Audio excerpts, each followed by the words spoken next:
La squadra ha esordito quest'anno nel campionato di Serie D regionale maschile e sta andando anche piuttosto bene. La Volley Uscio Rapallo è nata quest'anno dalla collaborazione delle due società per avere una squadra maschile tra Tigullio Centrale e Genova. Da poter dare una squadra, creare una squadra un po' più interessante al fine di dare un riferimento poi ai ragazzini maschi che non hanno nulla da questo pezzo di territorio. La squadra unisce elementi di grande esperienza e giovani da fare crescere.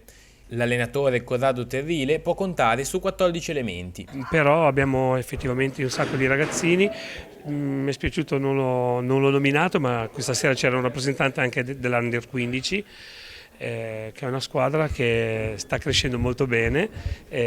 Quando giochiamo noi loro partecipano alle nostre partite, sono presenti quasi sempre, non tutti, ma quasi sempre ci sono. E questo è importante secondo me, dare un riferimento ai più giovani e soprattutto un contesto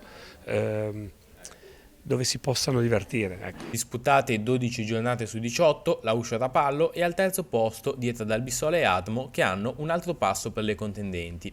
Risultati molto buoni ma non del tutto sorprendenti. Non troppo a sorpresa, ma effettivamente noi siamo partiti, l'idea, non ci siamo dati un obiettivo, abbiamo detto noi partiamo e poi vediamo dove si arriva.